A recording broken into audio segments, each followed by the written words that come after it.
ನಮ್ಮ channel subscribe ಮಾಡ್ಕೊರಿ ಮತ್ತು ಹಂಗೆ ಶೇರ್ ಮಾಡಿರಿ. ಇಲ್ಲಿ ನೋಡ್ರಿ, ಅಮರ್ ಮತ್ತು ಭೀಮಲ್ ಪಾಟ್ನಾದಿಂದ ದೆಹಲಿಗೆ ಹೋಗ್ತಾರ. ದೂರ 300 ಕಿಲೋಮೀಟರ್ ಐತಿ. ಅಮರ್ನ ವೇಗ 30 ಕಿಲೋಮೀಟರ್/h ಐತಿ. ಭೀಮಲ್ನ ವೇಗ 20 ಕಿಲೋಮೀಟರ್/h ಐತಿ. ಅಮರ್ ಮೊದಲು ದೆಹಲಿ ತಲುಪಿ ವಾಪಸ್ ಬರ್ತಾನೆ ರೀ. ಅಂದ್ರೆ ಭೀಮಲ್ ಲಕ್ನೋದಾಗ ಮೀಟ್ ಆಕ್ಕನವ. ಹಂಗಾದ್ರೆ ಪಾಟ್ನಾದಿಂದ ಲಕ್ನೋಗಿರೋ ದೂರ ಕಂಡುಹಿಡಿರಿ ಅಂತ ಕೇಳ್ಯಾರ. ಅಮರ್ ನೋಡ್ರಿ, ಇಲ್ಲಿ ಅಮರ್ 300 ಕಿಲೋಮೀಟ್ರ್ ಹೋಗಿ ಮತ್ತು x ಕಿಲೋಮೀಟ್ರ್ ಜಾಸ್ತಿ ಹೋಗ್ತಾನ್ರಿ.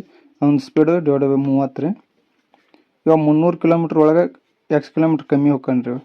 /20 ಆಗತಿ.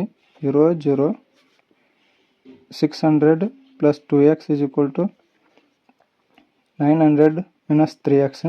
3x ಈಚೆ ಕಡೆ ಬರಬೇಕು. 5x ಇದು 300 ಆಕತಿ. x = 60 ಆಕತಿ.